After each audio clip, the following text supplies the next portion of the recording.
আসসালামু আলাইকুম।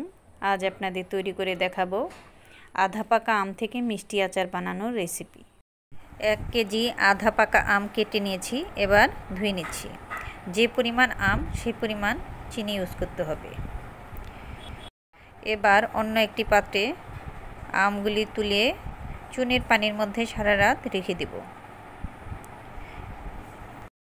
1 কেজি আমের জন্য আমি 1 টেবিল স্পুন পরিমাণ চুন দিয়েছি। সারা রাত চুনের পানিতে ভিজিয়ে রাখার ফলে আচারের মধ্যে কোনো ফ্যাঙ্গাস ধরবে না। সারা রাত ভিজিয়ে রাখার পর এবার অন্য একটি পাত্রে আমগুলি ঢেলে নিচ্ছি। এবার এখানে 2 টেবিল স্পুন পরিমাণ হোয়াইট ভিনেগার দিয়ে দিচ্ছি।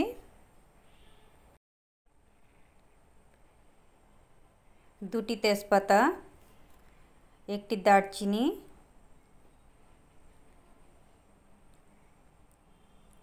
এবং 3টি সাদা এলাচ দিয়ে দিচ্ছি। এবার আমের মধ্যে চিনি দিচ্ছি। আম কাটার পর একটি পাত্রে মেপে নিয়েছিলাম, এবার সমপরিমাণ পাত্র দিয়ে চিনি দিলাম। দিয়ে দিচ্ছি স্বাদ মতো লবণ।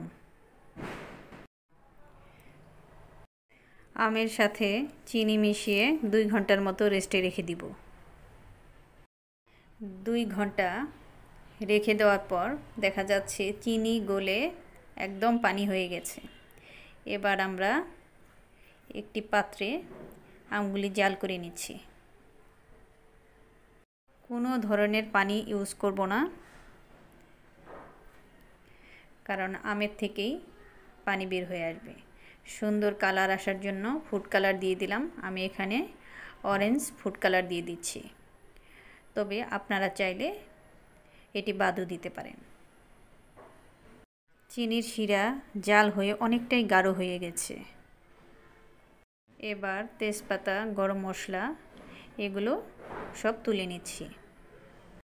ঠান্ডা হওয়ার ফলে চিনির শিরা আরও গাঢ় হয়ে যাবে এবং আমের সাথে মাখা মাখা হয়ে যাবে।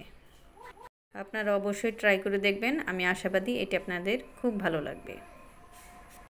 আগামী পর্বে নতুন রেসিপি নিয়ে আবার দেখা হবে ইনশাল্লাহ। আল্লাহ হাফিজ।